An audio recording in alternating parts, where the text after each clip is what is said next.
Hello.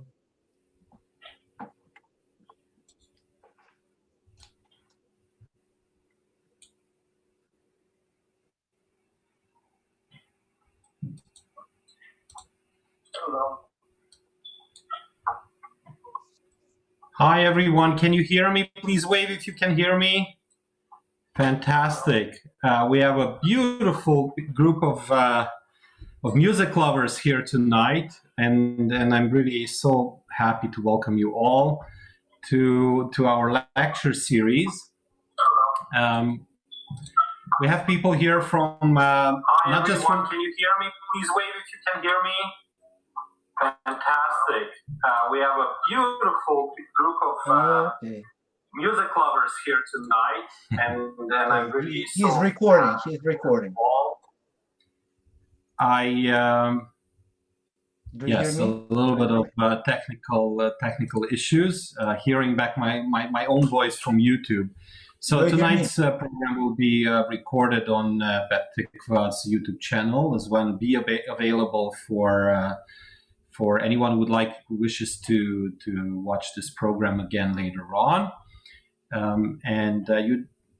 You could certainly turn off your cameras if you don't feel comfortable sharing your picture on that, or if you wish, you could stay on. Most of the time you will see ALEXANDER VEPRINSKIY on the screen, so you don't necessarily have to worry about that aspect.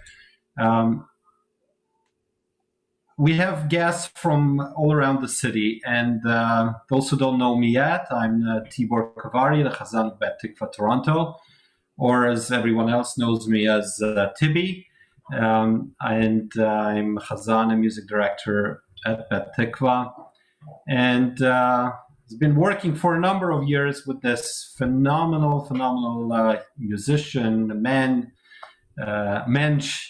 ALEXANDER VEPRINSKIY, who's been conducting our choir, and had really a phenomenal time in the last number of years working with him.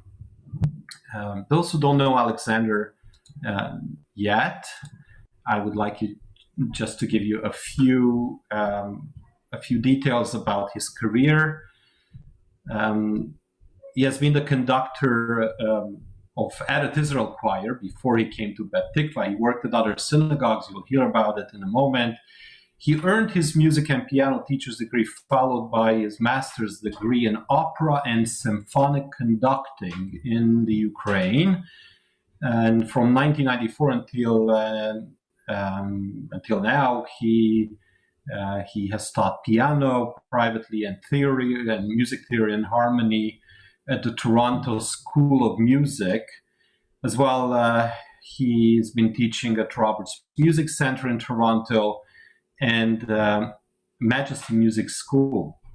He has also conducted the Beth Emet Choir for 3 years and the Toronto Jewish Folk Choir until 2013. ALEXANDER is also the artistic director and principal conductor of the Shevchenko Musical Ensemble of Toronto, and has also experience, not just experience in conducting, but as well experience in being a chorister in the Beth Tzedek choirs, as well as at Israel synagogue choirs over the years. He has composed and arranged music.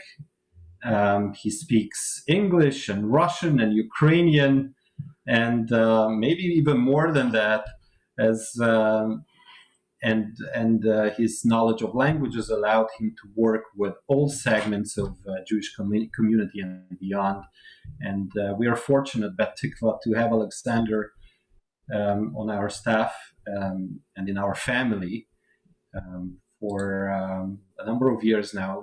I think it's about 4 years. And it's, as I mentioned before, a pleasure to know him and work with him.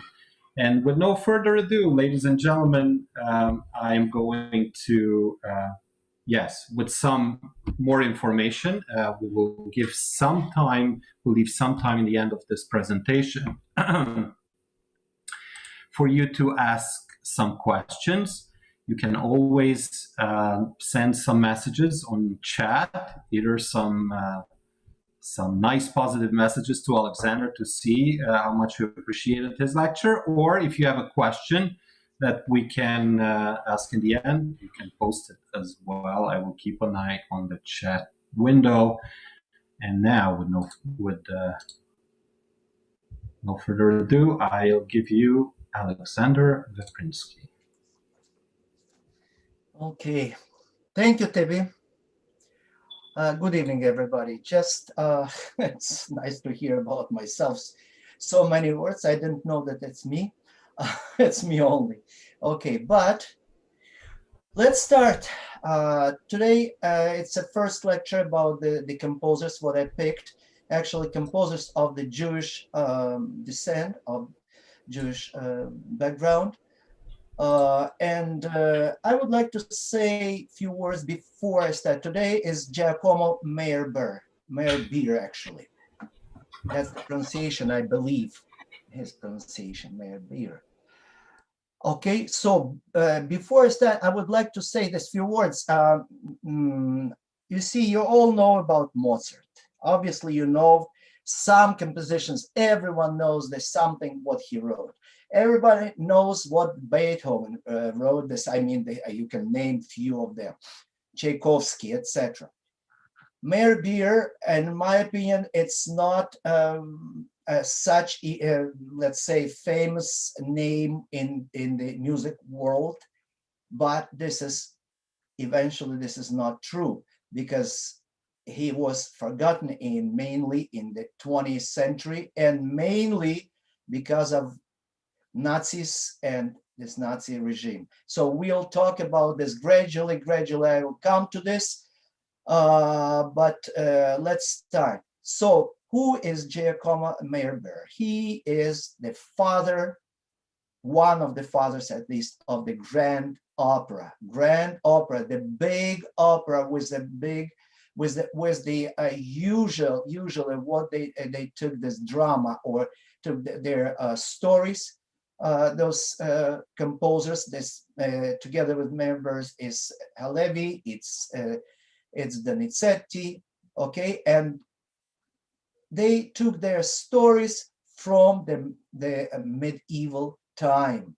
They took this is romantic composers who just ran away, especially the first half of the 19th century. They ran away in their works from the kind of reality, real life. Why? Because of the, it's historically, because of the, they were, many people actually were very depressed by the Napoleon wars and reaction after this. So what they did, some of the composers like Schubert, like Chopin, they went to the small forms and they wrote. Schubert wrote songs, Chopin wrote for piano, the small forms.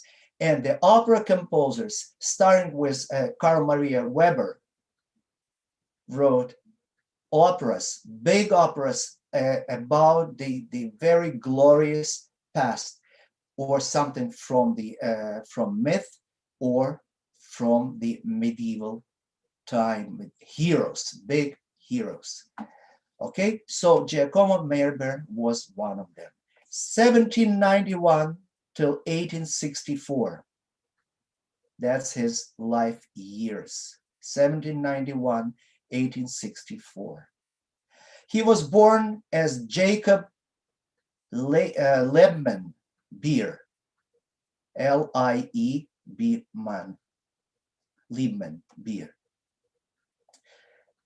He was a German composer of Jewish birth, one of the founder of so-called Grand Opera. The Grand Opera style was achieved by merging of German orchestra style with Italian vocal tradition. Born to a very wealthy family, Meyerbeer began his musical career as a pianist, but soon decided to devote himself to opera. His 1824 opera, written in 1824, opera, Il Crociato in Egitto, so the Crusaders in Egypt, was the first to bring him Europe-wide reputation. But it was Robert le Diable, Robert the Devil, 1831, which raised his status to great celebrity. Since there, Meyerbeer remained until his death a dominating figure in the world of opera. Hector Berlioz, the great French composer and innovator, said about Meyerbeer, "He has not only the luck to be talented, but the talented to be lucky." Other his famous operas are Les Huguenots, the Huguenots, 1836, French opera, and Le Prophète, 1849, The Prophet. His last opera, L'Africaine, the African woman, was performed in 1864 after his death. His operas made him the most frequently performed composer at the world-leading opera houses in the 19th century. You see, this is in the 19th century, extreme popularity, especially the 3/4 of 19th century. Meyerbeer was very successful in Paris as well as in Berlin and throughout Germany, where he worked as Persian court Kapellmeister and later a general music director. He was commissioned to write the patriotic opera Ein Feldlager in Schlesien, a camp in Schlesien, in Silesia, actually. 1844, to celebrate the reopening of the Berlin Royal Opera House. Besides 50 songs, Meyerbeer wrote almost nothing except for the stage. So he wrote mainly operas.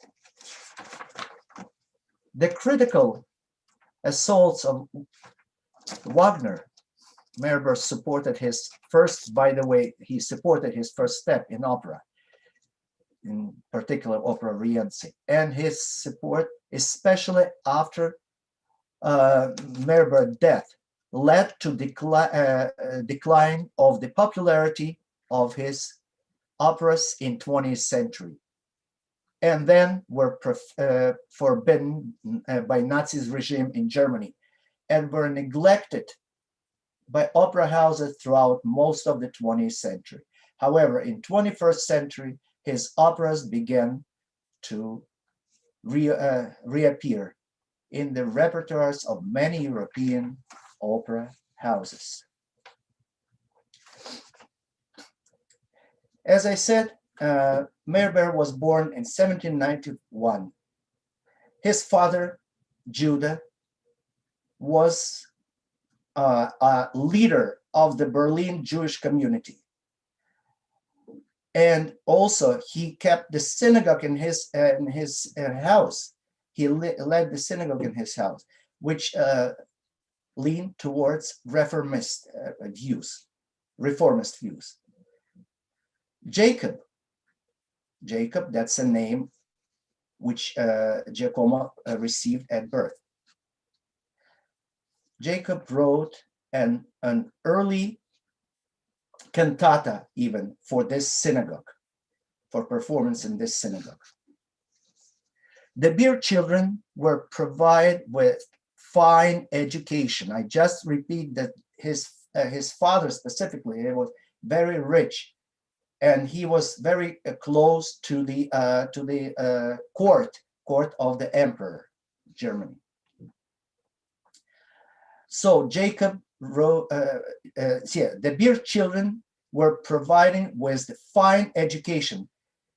Meyerbeer made his piano debut in 1801 in Berlin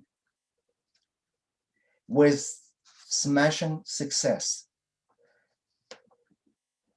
Beer, as he still named himself, studied with Antonio Salieri the German master and friend of Goethe, Karl Friedrich Zell. So Salieri is the famous composer of that time, and he was we know him when we named the Mozart, the name of Mozart. So he was the Mozart peer, let's say like this. Okay, and he was very successful, by the way. Around 1812, he begins to sign himself Meyerbeer, because his grandfather was Meyer. He died, and he took his name. He added to his last name the word beer, so Meyerbeer. Around 1812, he begins to sign himself. It was difficult for him to decide between playing and composing, because he already was well-known pianist, like virtuoso pianist, but he still decided to take a composition path. His composition, he composes many pieces for piano. He composed, but they have been lost. Most of them have been lost. Meyerbeer's first operas were unsuccessful, kindly speaking, unsuccessful. And he realized why unsuccessful? Because that time, the beginning of 19th century, sorry, it was the time when it's still Italian opera was dominant, Italian opera style, Italian opera singers, etc. So to know better about this Italian style, and he's decided to go to Italy and study Italian opera. 1816, he was impressed by the operas of his peer. He goes to Italy and he goes to different operas. He attends the different performances. So he was impressed in particular in the operas of his peer, Giacomo Rossini, who by age of 24 was a leading, already director of the two famous opera houses in Naples, and already premiered his Barber of Seville and Othello. Under Rossini's influence, Meyerbeer wrote several Italian-style operas. Most of them had libretti by Gaetano Rossi. Okay, so what's libretto? Do you know what's libretto? Libretto is the text of the opera, text of the story adapted for the opera, where it's just written, where's the text, there it goes, which music goes after the certain phrases as well, so it's included. Around 1817, Jacob changed his name to Giacomo, so in Italian style. And this name first became known internationally with his opera Il Crociato in Egitto, The Crusader in Egypt, premiered in Venice in 1824. Incidentally, it was the last opera ever written to feature a castrato singer, and the last to require keyboard accompaniment for recitatives. So about castrato singers, you're probably aware, you know what it is. That was the if you don't know, so I'll explain to you.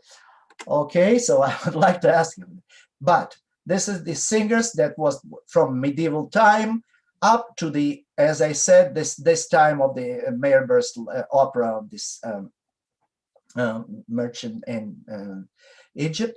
So that was, it used, those voices are from the, they did, the castratus, that's the operation they did on the young boys, and then they become, they had, at the age of, after the puberty, they got this sound like a woman's voice, but it's a very, very intense sound.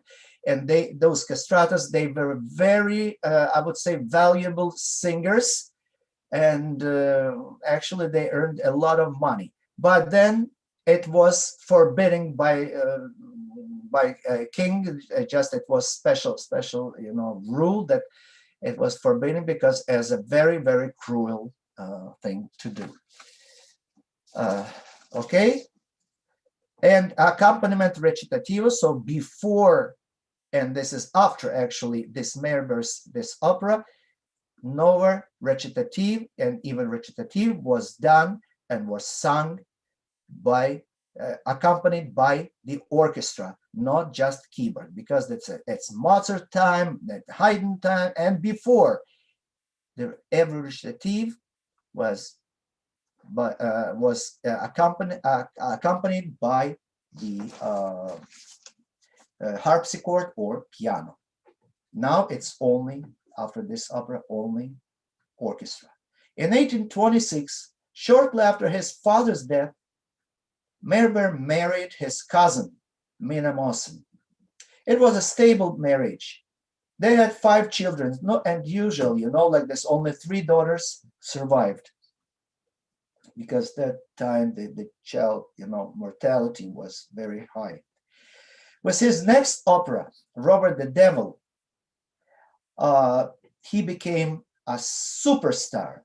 But before we go to Robert the Devil, we can just listen. I would like to share with you 1 or 2 pieces from this merchant, the Crusader in Egypt, the opera.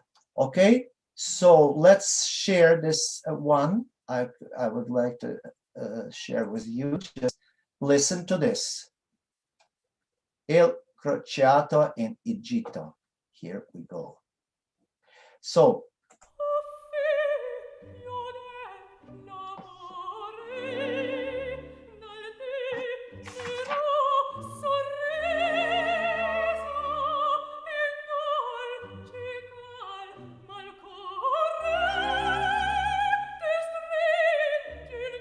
this is, yes, from Act 1 of Figlio dell'amore.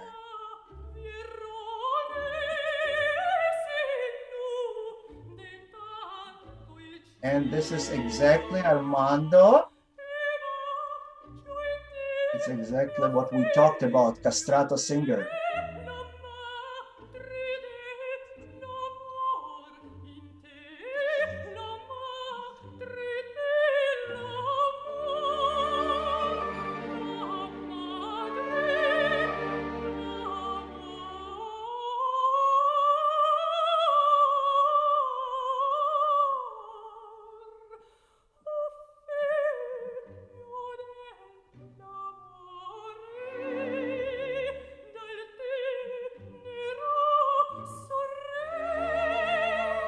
Do you hear me? Do you hear this?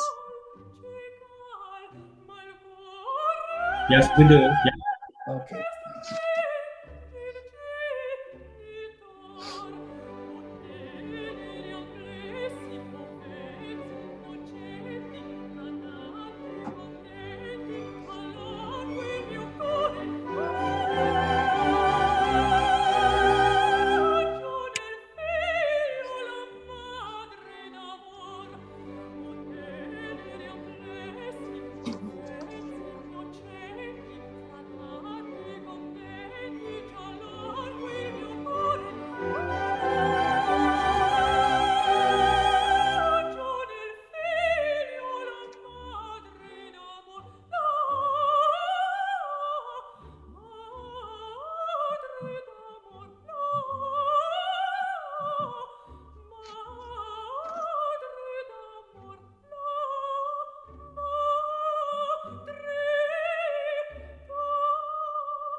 Okay. Good grammar Okay, and so here we go. So I would like to, yes, just listening to this, obviously recording, that time it wasn't recording. That's why it's sung by soprano.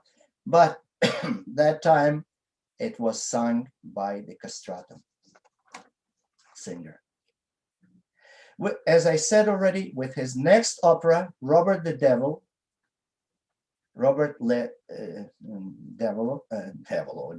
Diable, that's the French, in French, he became a superstar. It was in 1831. And it became, along with the William Tell by Rossini and Auber's La Muette de Porti, New Girl of Porci, one of the earliest grand opera. To fit Paris grand opera requirements, Meyerbeer made quite a few significant changes. One of the most notable change was including into the score the ballet of None, which became very, very famous number. And we will listen to this in a moment. An early example of the ballet blanc genre. Yes, the white ballet. Soon, this opera had been staged with success all over Europe and US. And this is because with a very, very big success, because of the fusion of dramatic music and melodramatic plot, which Meyerbeer implemented in this, and all his operas that followed, made Meyerbeer the most frequently performed composer at leading opera houses in the 19th century. Okay, so I would like to share a few, if I may, this Robert the Devil, yes, that's how it's called. Okay, so we'll have this. Okay, so I will play for you. This is the story about Robert Diable, and this is very interesting story. It could be, this substitute me, but that's about this opera. Okay, I would like you to listen. Very interesting thing, with obviously music.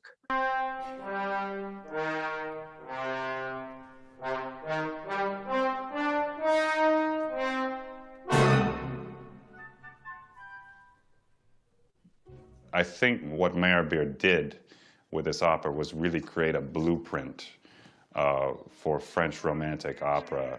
All the greatest composers, they all came for the premiere. And Chopin went 30 times, and then Liszt wrote these beautiful variations of the last air d'Isabelle. And they had this great exchange of the ideas. I think it's influenced opera a great deal. It was the first big French opera hit. Many composers, even if they didn't do it on purpose, or they just, kind of subliminally soaked it in because that was the way things were going anyway. Having the orchestra as its own character and telling the story along with, and the spectacle in the moment. Les influences qu'a eu Robert le Diable sur finalement tous les arts du 19e siècle ont été extrêmement importantes. Je ne mesurais pas à quel point les influences ont été importantes avant les répétitions. Tout d'un coup, on entend une multitude de choses qui ont été inspirées par Robert le Diable. Berlioz, on entend Gounod, Offenbach s'est beaucoup servi. J'étais extrêmement étonné et surpris que le premier acte des Contes d'Hoffmann, le prologue des Contes d'Hoffmann, est calqué vraiment sur le premier acte de Robert le Diable, à tel point que ce sont presque les mêmes timings, les mêmes personnages.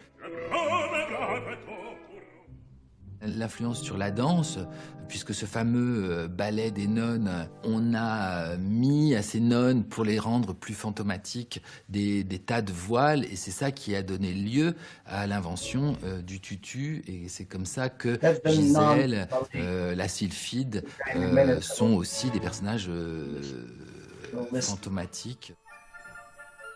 It's the same archetype. In the ballet, they became virgins, of course, but it's always that sort of ghostly woman, and it's a very romantic, overly typical figure of Giselle and Sylphide and all those white act ballets that they have, which is always very nice and clean and positive in a way. And the ballet never goes that far, but opera is a little more daring in that sense, that it can bring a situation that is a little more awkward or perverted in a way.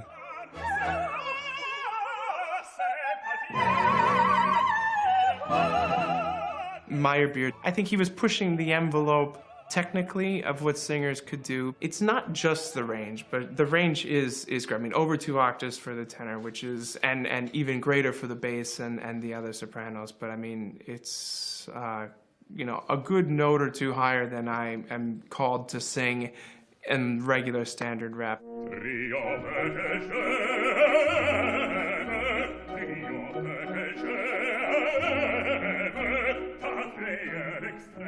The character of Bertram, it's got, I think, the largest musical range of any role that I've looked at. It goes from a low E flat all the way up to a high F sharp. And I have not seen other roles that have this span. And likewise, I think with the other roles, because of they're similarly very rangy.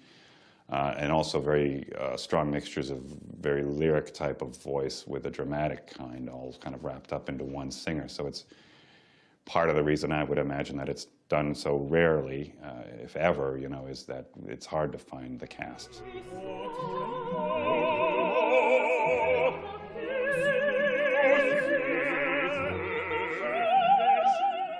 Moi, ce qui m'épate le plus, ce qui m'étonne le plus, c'est comment tout ça a influencé tout le 19e siècle et comment on a rejeté ça. Tout ce qu'on a adoré, on le rejette, et comme on l'a enfoui dans un grenier ou dans une cave poussiéreuse et un peu bannie, finalement. Mais je pense que le succès a été tel et tellement long que les générations qui ont suivi la génération de la création a considéré que c'était vraiment trop vieillot, trop vieux, et qu'il fallait faire disparaître ça. Et je pense que la pièce est encore victime de ça. Il y a un préjugé sur Robert le Diable, il y a un préjugé sur Meyerbeer de toute façon, puisque on dit toujours, oui, c'est de la musique, c'est lourd. Je trouve que c'est quelqu'un... Enfin, c'est un compositeur extrêmement vivant, brillant, inventif, drôle par moments, puissant, extrêmement théâtral et pas du tout ennuyeux. Je veux dire, ça reste quelque chose de toujours vivant.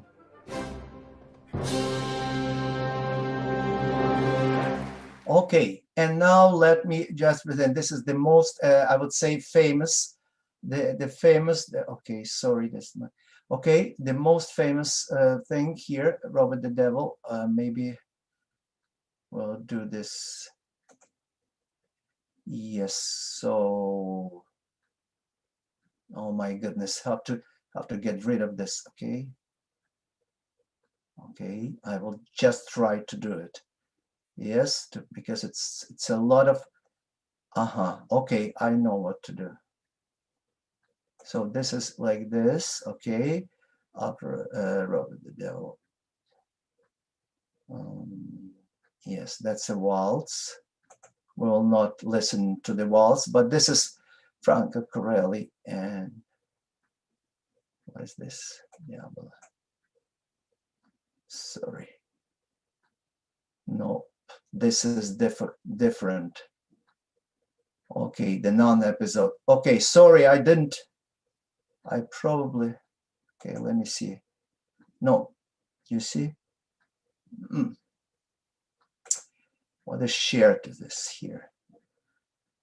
Okay, so that's a different, that's the already song in Italian. Okay, the Huguenots. That's okay, so that's good at all. So believe me, okay, if you listen to this scene of the I'm sorry, this, I don't know where it disappeared. I don't want to waste my time, but the ballet of this is like a ghost, non-ghost, you know, trying to lure this Robert to, you know, to the hell. Okay, it's very interesting scene. Okay, so in 1832, 1839, Meyerbeer's life was divided between two cities, Paris and Berlin. Appointed as court Kapellmeister, he was commissioned by director of Grand Opera to compose a big 5-act opera. And Meyerbeer, together with the librettist Eugene Scribe, which was his librettist and for the other operas, wrote the opera Les Huguenots. The Huguenots, that's the 1836. This opera, which shows this actually, the theme, it's about this conflict, the culmination of the conflict between the Catholics and Protestants. Yes, because which culminated with the night of Bartholomew night. You know this. This is very, very bloody night, and that's where the Catholics, they killed a lot of Protestants.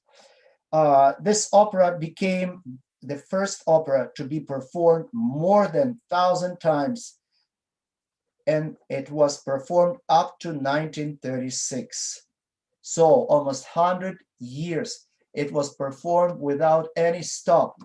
And obviously, why 1936? Because the German, they banned on any, they banned any opera by Meyerbeer because of his Jewish descent.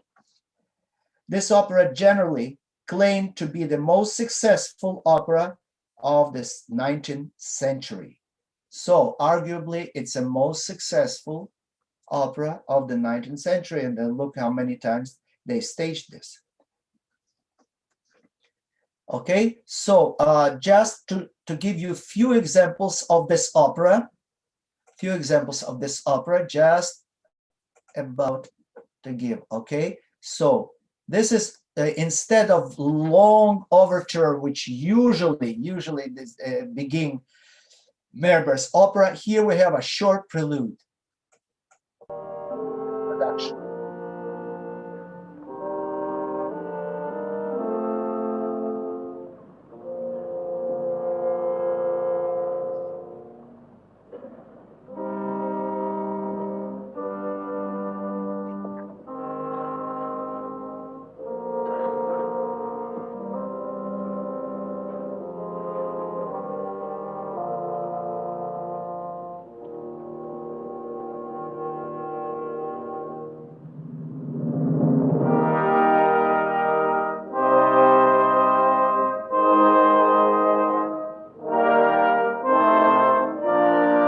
Based on this Protestant chorale.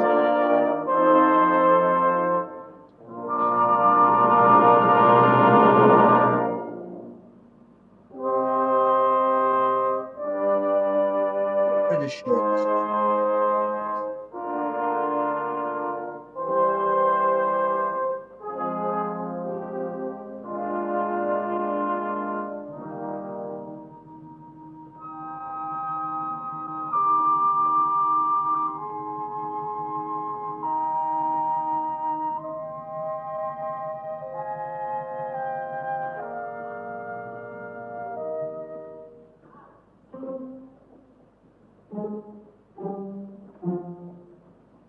Etc. So I will not give you this, to the end because, okay, so I would like you to hear also pages, that's a page of the Queen, yes, the urban cavatina, Dame noble sage, Dame noble de sage.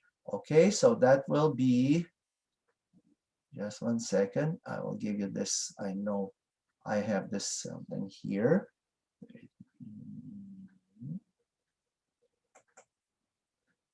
Okay.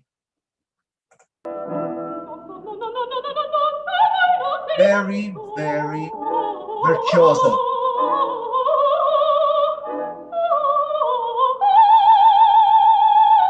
Actually, let's do it from the beginning. This because this very it's very short.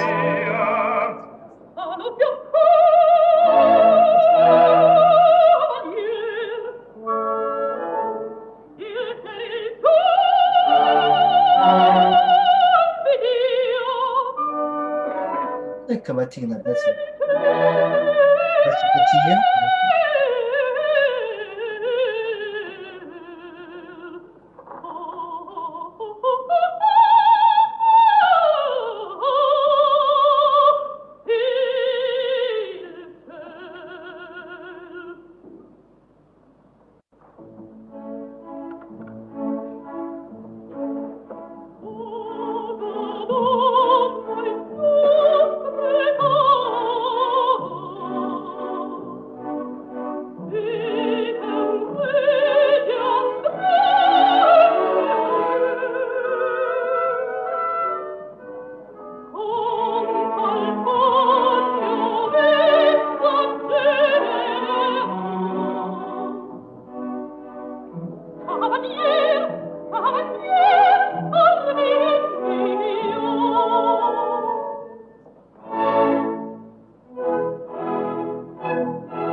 Okay.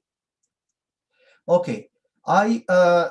You see, I look at the time, and this is I just very important material. What I have to give it to you. So this is beautiful opera. Obviously, this and if you're interested, you can listen to this opera. Obviously, it's the whole opera on even YouTube. Okay, but this is important things here. In 1839, Meyerbeer met Richard Wagner. That was very significant event, actually, and it was a turning point, actually. Wagner was a young man, and he just started his career. This Wagner read him libretto and played music of his future opera Rienzi, and Meyerbeer liked this opera, and he recommended this opera for staging in Dresden. Actually, Meyerbeer helped many composers, not only with his, his influence as a big composer, but as he was wealthy man, and not only wealth from his father it came. but is wealthy as a composer because he has a lot of money from his operas. And he helped, in particular, Wagner. He gave him money, he just supported him. And actually, this first, it was okay. But starting from the second half of the 1840s, let's say 848, 849, Wagner started to separate himself from Meyerbeer. You know, rumor has it that okay, Wagner obviously he started to write the articles about Jewishness, actually Jewishness in music. He wrote this under his pseudonym name, okay, not under his real name, but it's still he wrote this article just condemning two composers, Mendelssohn and Meyerbeer. So that was very, very hurting. And when next time Wagner just applied to Meyerbeer for money, so Meyerbeer denied this, and since there, that's the hostility started. Meyerbeer never answered to Wagner, but Wagner made most of what he could, and with his influence, as his influence rose, he made the most what he only could to diminish the importance of the Meyerbeer. And eventually he succeeded. You see this, if 1899, somewhere on the beginning of 20th, the end of the 19th century, there was 100 performances in the opera in Germany, 100 performances of the Meyerbeer opera, and one only performance by Wagner. But this is changed dramatically in 10 years. It's almost nothing for Meyerbeer and a lot of Wagner's. And Wagner just was relentless in this, condemning. Okay, that's part of this, like his the opera Huguenot and others. He didn't like the style. Wagner he didn't like, and the most, like rumor has it that the most thing is the envy. He was very envy as well as the other composers, because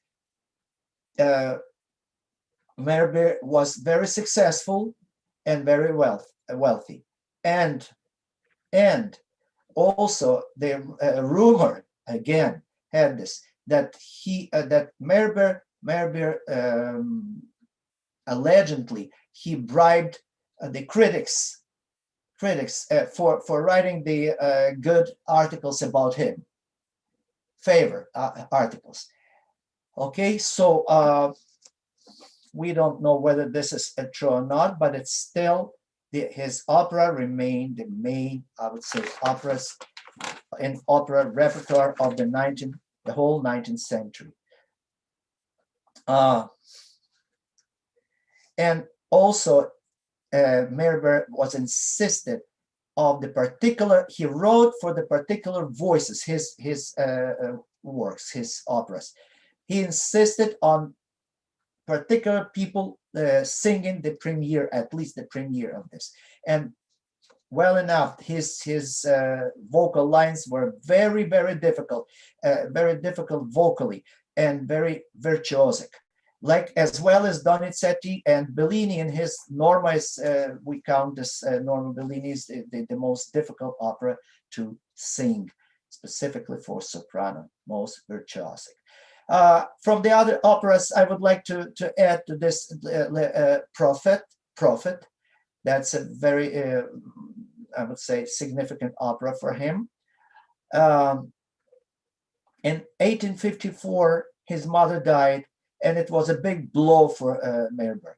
The same year, he wrote the great, where he the same opera, L'Étoile de Nord, about life of Peter the Great, where he used the world's the worked out music from his previous opera, Frederick the Great, and new projects, but many of them just remained in sketches. Only he paid compensations for because he had contract and he didn't finish the opera, so he paid compensations, and he had enough money to pay those compensations for people. In 1959 was premiere of the opera Dinorah. Last years of his life, Meyerbeer writes a number of non-operatic music, including some choral music for the synagogue in Paris. Meyerbeer died in Paris in 1864. Rossini, who didn't know about his death, who wasn't notified, came to visit him the very next day, and he was just fainted knowing this name. Okay, and he wrote a special dedication, choral tribute to the great composer. Okay, and he was died in France and was transferred to Berlin and buried there. Okay, so if I just few words about style. Okay, no, first of all, his success and his wealth set him apart of his musical contemporaries, and that just revived this all the enviness what he had. He was not a big innovator in harmony, orchestration, etc. But his melody were very expanded and long and have been cut during rehearsal. Yes, especially vocal parts. He always wrote for specific voices. That's already, I said this, okay? Lengthy choir scenes in his operas. Meyerbeer treated opera also as a business. So the promotions, press conferences, that's all he did. You know, he was a good businessman in this case. When press conference with refreshments and a lot of envy, including Berlioz and Chopin from those composers. And obviously Meyerbeer influenced many composers like Halevi, Donizetti, Verdi, Rimsky-Korsakov, young Tchaikovsky, who thought that Le Huguenot, one of the greatest works in opera repertoire. Scenes from Meyerbeer's works were used by many contemporary composers in the form of keyboard paraphrases or fantasies. One of them, Liszt's monumental fantasy and fugue for organ, based on the Meyerbeer's chorale of the Anabaptist priests. Okay, so about Wagner and him, I already said this. So even Bernard Shaw commented in 1898, no young people can not understand how anyone could have taken Meyerbeer's influence seriously. So you see this many controversy about him, and this many people, not only Wagner's, they're just maybe they envy, maybe this, but eventually all of this criticism just buried his operas, and only it became, and then plus the Nazis regime, and then only it became to revive his operas in 21st century. Okay, so that's how it is. That's the reality, and that's unfortunate. And now we learn about this, learn the beauties of his operas. Okay, so now maybe you have questions.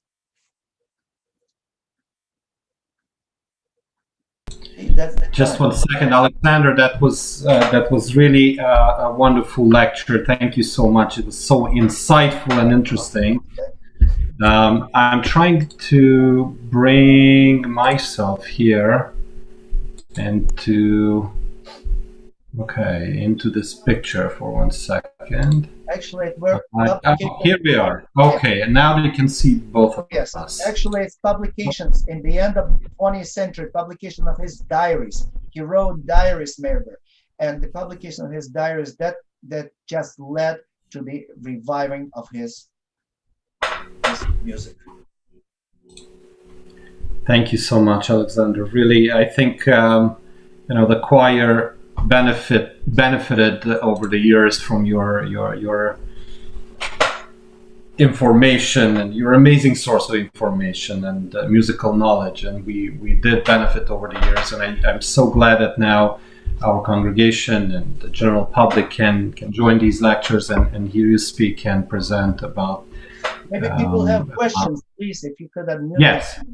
There we go. No, that doesn't go like that. 1 second. So I'm going to present you the questions that they have sent me, and you can send more questions. I will look at them in a moment. Here's the question. I knew this is going to be interesting for some. It's about, obviously, the castrato. At what age were the boys selected for castration? Were they old enough to be known as having musical singing ability? If they were infants, then many would have been castrated to found out later only that only a few have singing ability. What do you think? At what age this really interesting thing happened? Actually, they were castrated before the puberty for sure, because this is that's what they did. So before 12. Somewhere. Wow. Before the age of 12. Yes, somewhere at age 10. So that was the that was tradition that time. Now we say that this is an absolutely cruel thing to do. Exactly. Yeah. But this is our view. It is. Well, I understand things change in time. Thank God they changed. Thank God they changed. Here's another question. How do you feel? This is interesting because you have mentioned Wagner in your lecture. How do you feel about the general acceptance of Wagner's work, knowing what we know about him now? Yeah. I would like to express my opinion. I don't know. It's not you for he to agree with me. Okay. We, sometimes the people, the personality, and the music, and the book, or maybe writers, etc. They are, they not match each other. Okay, we have to decide. Okay, Wagner obviously wrote beautiful music, but I would say the shadow of his, hatred to, especially to Jewish people, it has, like this roots, and maybe it all started with his, disagreement with Meyerbeer, okay, and he, in instance, he just took Mendelssohn as well, okay, but again, I understand people who just yes, and I know it's not, it's even in Israel you cannot perform Wagner, and with all this, who knows how. Okay, we can say that some people, even Bernard Shaw and the Tchaikovsky and others, they had some slurs about Jews.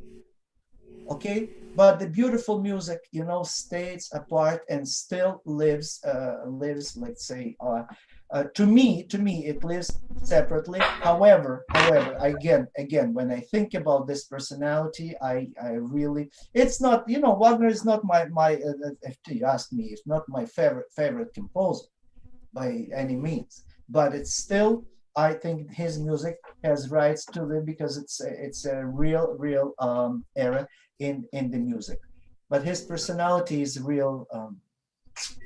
It's not what we expect. But again and again, so many people, the genius people, and the people who the composers, the writers, the painters, they were very difficult personalities, very maybe unpleasant personalities, and still their works are there. See this is, you know, among this. That's just my opinion. Okay. Thank you. I mean, maybe one day we'll have a whole lecture maybe about this this topic. Here's another one, and more like a request from one of our choir members. Can you introduce to our choir one of these liturgical pieces? You know, the most of this I could introduce, but it's, you know, they are lost, because when I went to the internet just to read this for YouTube, I'm telling you that they were even not mentioned in any you know, Wikipedia or something. You know, maybe that's a good thing, because I just worried who's going to sing the castrato part, you know. But anyway. Yes, for sure. Another question that is related to the castrato, I guess, was where and why these traditions started. As I said, this started from medieval time. And this is the time in Italy, yes, where they took, do you know that this in opera specifically, in drama, in opera specifically, because it came from drama, you know, say Shakespeare and all this and before. So, and obviously when opera came, there were no women on the stage. So people performed, a man performed the woman's part. But in opera, how can you perform if you have the voice? Okay, so they're supposed to have high voice. So how to do it? Cut the extra part. Yes, cut the extra part. So that's how it is. Okay. Thank you. There's another question. Have the diaries been translated to English, if you know about that, and under what title? I'm pretty sure if you the diaries, Meyerbeer's diaries, okay, if you dial this on the Google, you will I don't have this, you know, link unfortunately here, but it's the publications. It was recent. I think it's the end of the 20th century somewhere. Okay, so just look at the internet. It's supposed to be, you know, something like this.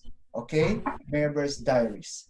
Okay, he wrote all his, you know, his life and his feelings, etc., etc. So that's okay. But I would like to add to this that the most, I would say, the Jewish composer who never, let's say, betrayed his Jewishness, like say he never went away from his Jewish you know, roots, and obviously writing those operas, not Jewish operas, but it's still the color of some of this, you know, the roots are Jewish, and he always was religious man.